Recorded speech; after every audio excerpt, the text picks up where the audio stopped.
Shalom teman-teman dan Bapak Ibu, jumpa lagi pada kesempatan yang baik ini dan salam sejahtera untuk semua. Om Swastiastu, Namo Buddhaya, salam kebajikan. Dan beberapa hari yang lalu ya ada satu postingan dari Mas Permadi Arya perihal tindakan intoleransi. Dan seperti biasanya kalau ada tindakan intoleransi, kita melihat ya bahwa yang kerap kali menjadi korbannya adalah saudara-saudari kita yang beragama Kristen. Mengapa hal ini terus terjadi? Ini harus dijawab oleh pemerintah. Nah, karena itu mari sama-sama kita melihat sebagaimana yang ada di layar teman-teman dan Bapak Ibu sekalian. Jadi di sini di dalam sebuah postingan yang diposting oleh Mas Permadi Arya, beliau juga menyertakan sebuah tulisan. Di sini dituliskan bahwa di foto sore ini di sebuah komplek perumahan di Kota Makassar, sungguh umat yang cinta damai dan penuh toleransi. Ya, ini dia teman-teman ya. Lalu mari kita melihat sama-sama terkait dengan postingannya Mas Permadi Arya. Ya, jadi ini dia teman-teman ya. Di dalam foto yang disertakan oleh Mas Permadi Arya ini ada sebuah tulisan. Di sini bunyinya adalah, kami seluruh muslim ya warga Pacerakang, terkhusus RW 02, RT 02 dan RT 03 menolak keras ya, bahkan ini dikasih warna merah ya, menolak keras untuk pendirian gereja dan kegiatan peribadatan di lingkungan kami selamanya. Nah, teman-teman dan Bapak Ibu sekalian, hal ini sudah direspon oleh pengguna media sosial cukup banyak ya. Di sini ada sekitar 23.000 ya, lebih tepatnya 23.438, dan juga banyak sekali komentar dari pengguna media sosial. Salah satu diantaranya di sini ada yang menuliskan, saya Muslim dari Rapokaling dengan sadar mendukung pembangunan gereja. Iya, bangun MKI apa ini ya, perhatikan mami amdalnya. Oke, ini maksudnya apa teman-teman. Lalu kemudian sebaliknya umat mayoritas digituin mau ndak ya, satu wilayah dilarang bangun masjid katanya bisa berjilid-jilid demonya. Oke, ini komentar dari netizen ya. Lalu kemudian juga di sini ada lagi komentarnya, 1000 masjid ya tidak bisa menggoyahkan iman seorang Kristiani, tetapi satu gereja bisa mengoyahkan iman 1000 umat. Ini teman-teman sekalian, ini adalah variasi ya, beragam komentar ataupun respon dari pengguna media sosial perihal postingan yang disampaikan oleh Mas Permadi Arya.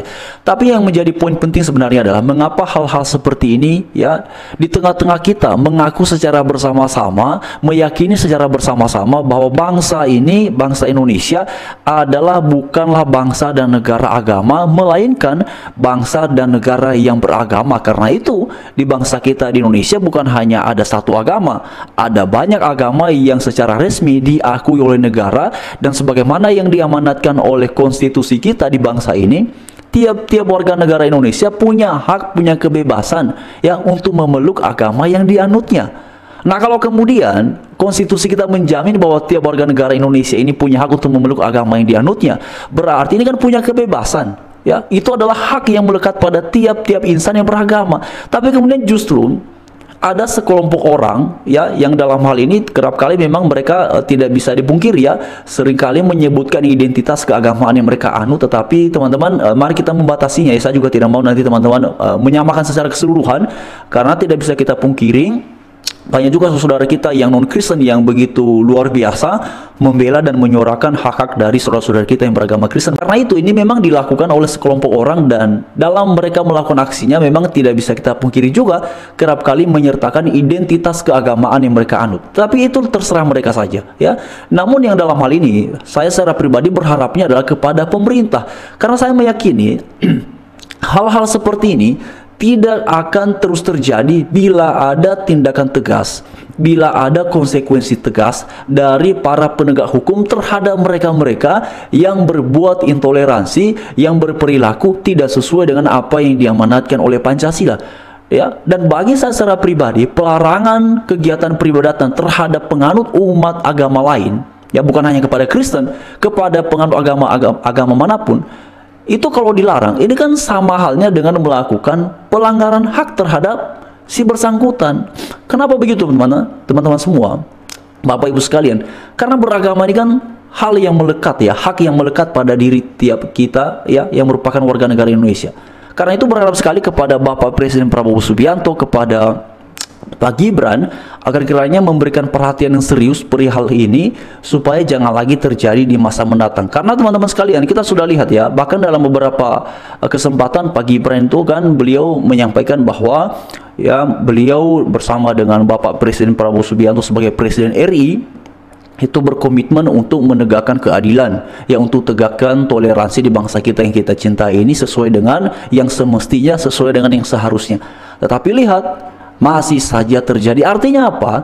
Tidak ada efek jera yang kemudian membuat orang-orang yang selama ini berperilaku intoleran ya, terhadap pengaruh agama lain merasa kapok, merasa takut lagi untuk berbuat ataupun berperilaku demikian. Tidak ada efek jerahnya. Kalau ada efek jerah teman-teman sekalian, saya yakin pasti orang-orang yang selama ini tidak suka terhadap penganut agama lain, tidak suka terhadap pemeluk agama lain, ya, kalau ada efek jerahnya itu pasti bisa dibatasi, itu pasti bisa teratasi.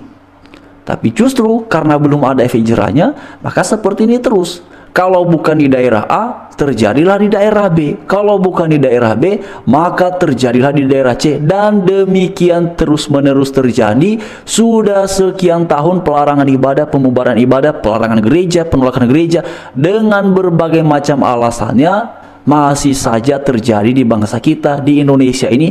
Dan ini semua terjadi di tengah-tengah kita percaya katanya kita negara Pancasila, ya, kita Bhinneka Tunggal Ika semboyannya. Tapi apakah kemudian realitanya dalam kehidupan bermasyarakat, kehidupan berbangsa dan bernegara seperti demikian? Tidak semuanya, ya. Tidak semuanya. Memang tidak semua daerah juga ada tindakan-tindakan intoleransi ini. Tapi di beberapa daerah ini cukup memprihatinkan teman-teman ya. Ya, luar biasanya kalau di daerah-daerah yang mayoritasnya Kristen seperti di Indonesia Timur ya, di NTT ya. Wah, luar biasa di sana teman-teman ya. Toleransinya ya, menghormati keberagaman, ya, menghormati penganut agama lain itu luar biasa sekali. Tapi di beberapa daerah yang lain, wah, memprihatinkan sekali. Ya, beribadah sulit, mau bangun gereja juga sulit. Kenapa selama ini banyak saudara-saudari kita Kristen ya, selain daripada yang di dalam postingan Mas Permadi Arya ini, beribadah kadang-kadang di tempat yang bukan gereja? Ya karena kalau mau bangun gereja izinnya susah sekali. Ya. Bahkan kita melihat ya data-data yang sudah sekian kali viral ya, bahkan di channel kita ini juga. Ada gereja sudah dibangun, ada gereja sudah memenuhi persyaratan untuk dibangun, ya, sudah minta tanda tangan dari warga sekitar. Tapi apa yang terjadi? Bisa tiba-tiba berubah, bisa tiba-tiba diprotes dan segala macam, bahkan disertai dengan aksi-aksi demo, ya. Nah, ini yang kemudian menjadi pertanyaan kita, ya, sejauh mana sebenarnya kepedulian dan ya ketegasan serta keseriusan pemerintah dalam hal ini untuk mengatasi tindakan-tindakan yang intoleransi ini.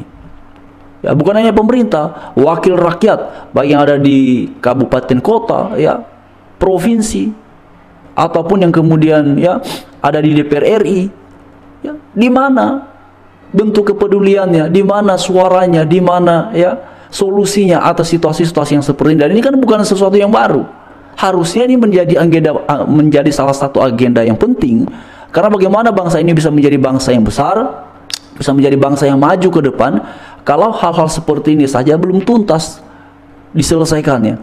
Kalau hal-hal seperti ini saja ya masih ada warga masyarakat negara Indonesia yang mendapatkan perlakuan tidak adil, dan itu pelakunya dari sesama warga. Kenapa kemudian ada kelompok-kelompok warga yang merasa punya superioritas? Kenapa kemudian ada kelompok-kelompok warga yang merasa punya kelebihan, keunggulan, merasa punya power, merasa punya kekuatan, merasa bisa bertindak intoleransi? Mengapa? Karena tidak ada tindakan tegas terhadap mereka yang melakukan selama ini.